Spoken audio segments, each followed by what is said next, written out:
Yeah, so there are a lot of things that people focus on, like the story, or the gameplay,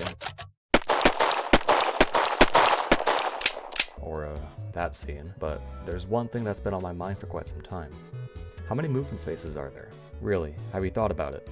All the little tiles and grid spaces where the player's sprite can move. It's not hard to explain what the spaces are. Here, I'm pressing a movement button briefly, and it takes me to a different tile. Allow me to set some ground rules. 1. I have to count everything. Anything that the player's sprite can walk on counts. If I can't access it, it won't count. 2. Any movement not done by the player does unfortunately count, and I will have to resort to guessing. 3. Any spaces by doors which transport you to another room count. 4.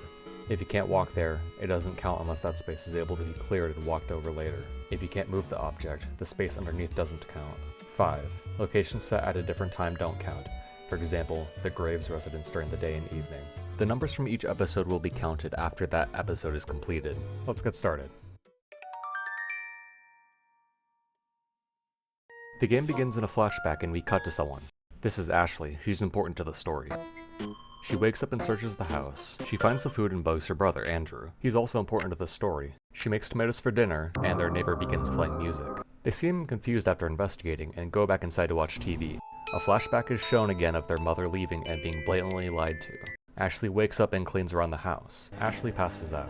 Ashley and Andrew are now on the couch again, and Andrew gets dumped over the phone. We see Andrew trying to get the door open. The guard comes by and Andrew ends up losing the food for the both of them. Now on the carpet, the siblings try discussing really anything. You know, just boring things. Then a loud noise. Siblings investigate and it turns out that the cultist summoned a demon.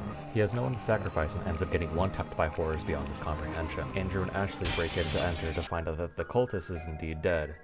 Ashley then mutilates a corpse. Andrew takes a stab at it. The limbs are bagged along with the torso. The siblings indulge in cannibalism. Andrew's understandably disgusted. Ashley goes to bed and a flashback begins. They have some plot about where they kill a little girl in a crate. Andrew's upset about the corpse and they go to bed after a discussion.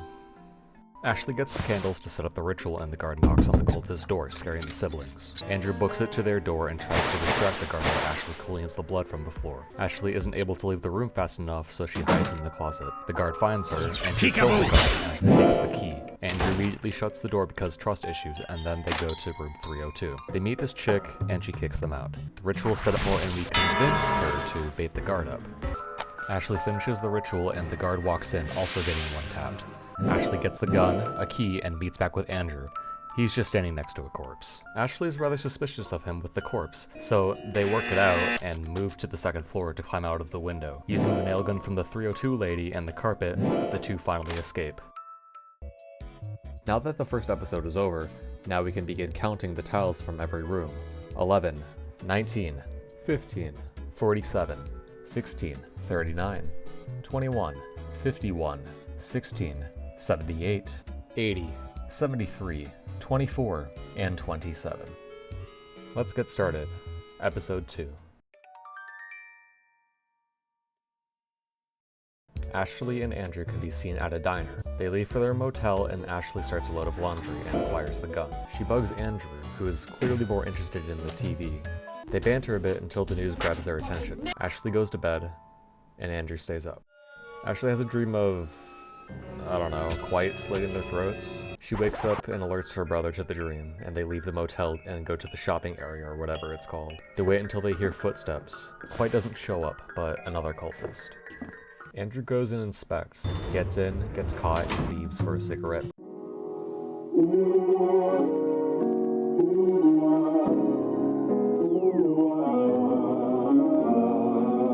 break. He finds a key, enters a food prep room, hides in the second cart, and makes his way in. Cultists play music and nothing shows up, as later spots Andrew and calls him weird or something. Andrew goes to leave, and he gets busted again. He reunites with his sister and we can hear a car pulling up.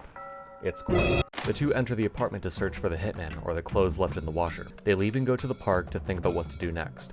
When I say they leave to think, I mean Ashley. This is her idea. We are now playing a game of lethal hide and seek. We can find a multitude of things such as bugs, nothing, Ashley. There's just so many things around the park, including Cole. Now this choice is rather important, and impacts a large majority of the game and its endings. Ashley reclaims her gun and compliments Andrew's skills. She loots the body, and then can be charged with Grand Theft Auto. She puts her feet above the dashboard. Andrew doesn't like that, and they talk it out. Ashley falls asleep and wakes up in a funky dream area. The demon appears and they begin talking. It leaves and we're met with 2 doors. In this case, I'll go into the door with eyes.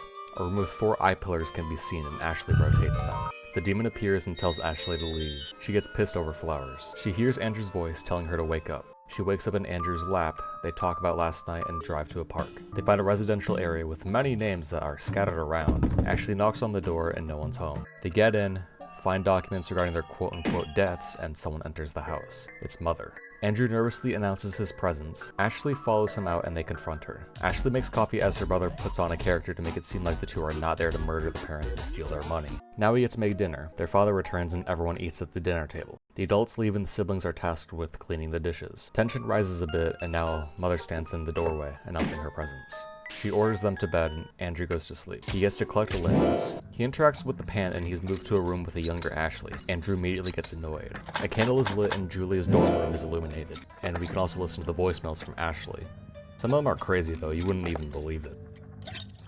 He then finds Ashley in the closet and takes a limb to put back into the freezer. The same crate that the girl was killed in appears, as Andrew begins to panic. He opens it to another flashback to the plot where they kill a little girl in a crate. Andrew wakes up with Ashley whispering in his ear. They goof off a bit until Mother walks out. Andrew tries to tell her that now isn't a good time. She walks around the couch and spots Ashley on the floor. Ashley points the revolver at Mother and tells Andrew to tie up Father. Andrew rummages through the closet and wakes up Father. Andrew plays it off and tells Father to go downstairs. He walks down and gives him the same cleaver treatment that he gave 302 Lady. The parents are tied down and Andrew goes to get the credit card for some cash. Ashley grabs a knife and walks down as Mother mentions the girl that was killed when the siblings were kids. Ashley draws blood from Father and an oval is drawn with his blood. Andrew returns and complains about the card limit. Mother is brought up to remove the limit. I won't show you because it's incredibly boring. Ashley chooses not to trust Andrew and he goes to get the money. The demon is summoned, parents get the London alleyway treatment. They get chopped up and the siblings decide to eat them. Ashley throws away the soup while Andrew prepares the bags to dispose of the remains of the bodies. Ashley doesn't share the trinket and enters the dream world again. This time, while picking flowers to continue forward, it sounds like someone's trying to kick down a door. A couple of rooms later, we find out that Andrew has been pursuing us.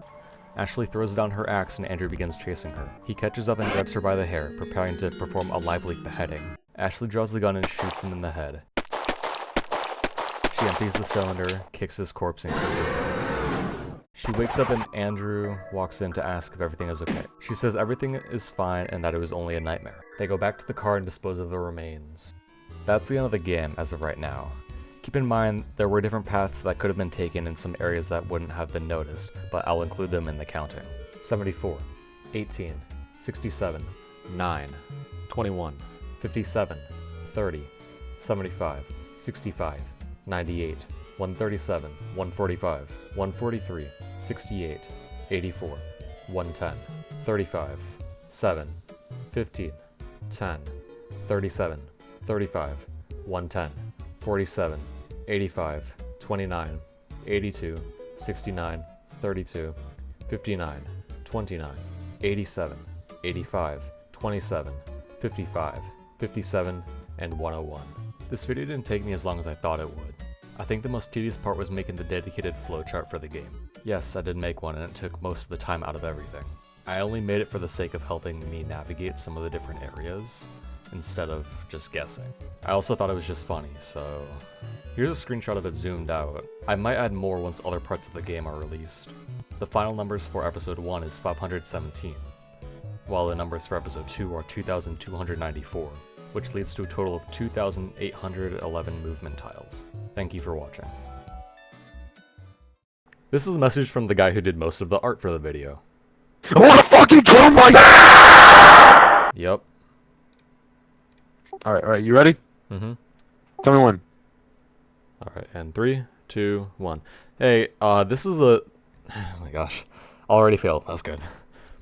Fucking fuck! This is a message from the guy who did most of the art for the video. I wanna fucking kill my.